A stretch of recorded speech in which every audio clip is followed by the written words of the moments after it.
समोर अथांग तलाव, काठावर हजारो वर्ष जुनी मंदिरं आणि मागे या भव्य गुहा। हे एखादं परदेशातलं लोकेशन नाही, तर मित्रांनो हे आहे आपल्या भारतातील बादामी शहर। इथलं रहस्य जाणून घेण्यासाठी हा व्हिडिओ शेवटपर्यंत नक्की पहा। तर मित्रांनो, मी आहे तुमचा मित्र संदीप आणि ट्रॅव्हलर सँडी चॅनलमध्ये तुमचं सर्वांचं मनापासून स्वागत करतो।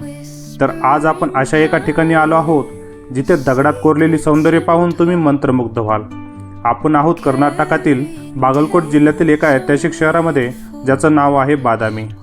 तर मित्रांनो, या बादामीमध्ये चालुक्य राजाच्या काळात 6व्या ते 8व्या शतकात दगडात कोरलेली ही लेणी स्थापत्यकलेचा एक अद्भुत नमुना आहे। चला तर मग या चारही लेण्यांचा सविस्तर प्रवास करूया।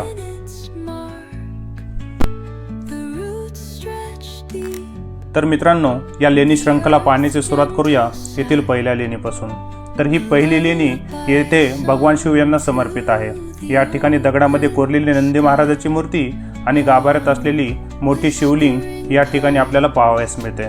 तर मित्रांनो, या लेणीचं वैशिष्ट्य म्हणजे या ठिकाणी असलेली ही 18 हातांची नटराजांची मूर्ती आहे। असं म्हटलं जातं की ह्या मूर्तीला जर बारकाईने पाहिलं तर या 18 हातापासून भरतनाट्यमच्या जवळपास 81 मुद्रा तयार होतात। मित्रांनो, 6व्या शतकात इतके बारकाईने काम करणं खरंच एक कौतुकास्पद आहे। या लेणीच्या वरच्या भागामध्ये या ठिकाणी दुसरी आणि तिसरी लेणी आहे। तर मित्रांनो, ही दुसरी आणि तिसरी लेणी भगवान विष्णू यांना समर्पित आहे। तर या लेणीमध्ये मित्रांनो भगवान विष्णू यांच्या विविध अवतारातील मूर्ती या ठिकाणी स्थापित आहेत।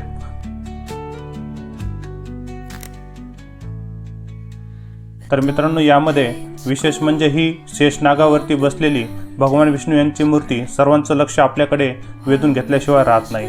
कारण या मूर्तीवरती मित्रांनो अगदी बारीकपणे कोरीव काम केलेलं आहे, ज्यामध्ये विष्णूजींच्या कानातील कवच कुंडले, शेषनागावरची नकाशी या ठिकाणी मित्रांनो पाहण्याजोगी आहे।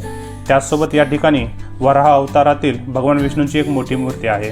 त्याचसोबत मित्रांनो, या लेणीमध्ये सर्वात आकर्षक म्हणजे या ठिकाणी असलेली ही त्रिविक्रमा मूर्ती, ज्यामध्ये भगवान विष्णूंचा एक पाय धरतीवरती आणि दुसरा पाय आकाशावरती आहे। तर ही मूर्ती मित्रांनो या ठिकाणी सर्वांचं लक्ष वेधून घेतल्याशिवाय राहत नाही। तर या ठिकाणी जर तुम्ही पाहिलं तर या लेणीच्या खांबावरती विविध प्रकारच्या नक्षी केलेल्या आहेत। त्याचसोबत याच्या छतावरती सुद्धा अनेक मूर्तींचं या ठिकाणी कोरीव काम केलेलं आहे। आणि त्या मूर्तीमध्ये मित्रांनो त्या कोरीव कामामध्ये आणखीनही तुम्हाला वेगवेगळे रंग पाहायला मिळतात। तर या रंगांना पाहून असं वाटतं की त्या काळामध्ये या लेण्या किती कलरफुल राहिल्या असतील।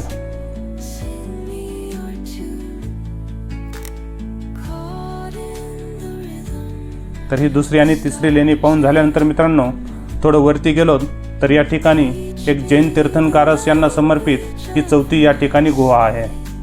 तर या गुहांमध्ये मित्रांनो सर्व जैन तीर्थंकार यांच्या भव्य अशा मूर्ती या ठिकाणी स्थापित आहेत।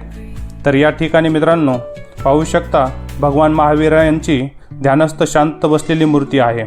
त्याचबरोबर इथल्या गुहेच्या भिंतीवरती बाहुबली यांची उभी असलेली मूर्ती आणि त्यांच्या बाजूला असलेले छोट्या छोट्या अनेक 24 तीर्थंकारांच्या मूर्त्या या ठिकाणी कोरलेल्या आहेत।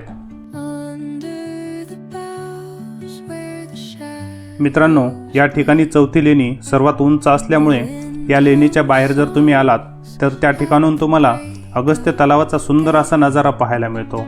तर तलावाच्या काठावर असलेलं भूतनाथ मंदिर आणि समोरच्या डोंगरावर दिसणारा बादामीचा किल्ला हे दृश्य कोणत्या चित्रपटातील दृश्यापेक्षा कमी नाही। मित्रांनो, हे निसर्गी आणि इथला इतिहास एक अनोखंच मिश्रण आहे। तर मित्रांनो, ही होती बादामीची ऐतिहासिक सफर। इथल्या प्रत्येक पाषाणात एक गोष्ट दडलेली आहे। तुम्हाला हा व्हिडिओ कसा वाटला आणि बादामीतील कोणती लेणी तुम्हाला सर्वात जास्त आवडली हे कमेंटमध्ये नक्की सांगा। जर हा व्हिडिओ आवडला असेल तर तुमच्या मित्रपरिवारासोबत शेअर करा आणि आपल्या ट्रॅव्हलर सँडीला सबस्क्राईब करायला विसरू नका। तर चला तर मित्रांनो, भेटूया अशाच एका नवीन प्रवासात। तोपर्यंत जय महाराष्ट्र।